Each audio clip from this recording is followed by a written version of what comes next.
तो राजस्थान में फिर से बढ़ते कोरोना संक्रमण के बीच सरकार ने एक बार फिर नाइट कर्फ्यू और सख्ती करने के संकेत दे दिए हैं। पिछले कुछ दिनों में आमजन के साथ साथ माननीयों की जिस तरह लापरवाही देखी गई, वो संक्रमण बढ़ने के पीछे सबसे बड़ा कारण है। तो संक्रमण रोकने के लिए सरकार क्या कर रही है तैयारी, देखिए खास रिपोर्ट।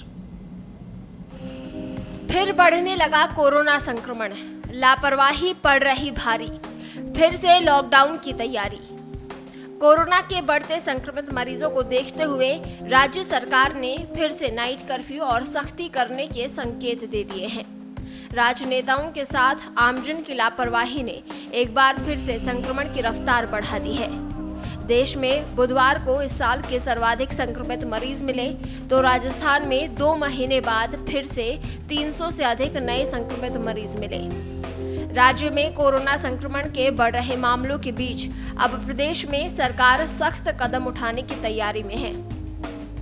चिकित्सा मंत्री डॉक्टर रघु शर्मा ने ये संकेत दिए, अगर संक्रमित इसी तरह बढ़े तो नाइट कर्फ्यू और सख्ती के विकल्प खुले हैं।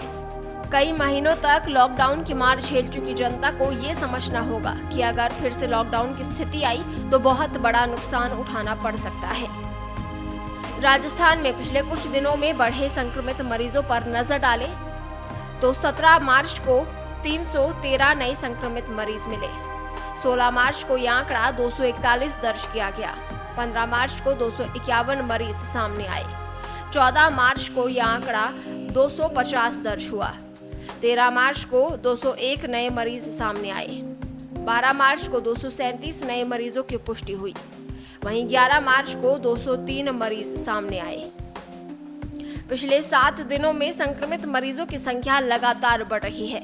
जहां एक समय एक दिन में 100 से कम संक्रमित मरीजों की संख्या हो गई थी, वो अब 300 के पार हो गई है। पिछले कई दिनों में आमजन के साथ साथ चुनावी रैलियों, धरना प्रदर्शनों में जिस तरह लापरवाही देखी गई, वो भी संक्रमण बढ़ने के पीछे सबसे बड़ी वजह है। वैक्सीन आने के साथ जिस तरह लोगों की लापरवाही बढ़ गई, उन लोगों को ये समझना जरूरी है कि कोरोना अभी गया नहीं। अगर इसी तरह संक्रमण के मामले बढ़े तो फिर से लॉकडाउन जैसी स्थिति हो सकती है। पत्रिका टीवी, जयपुर।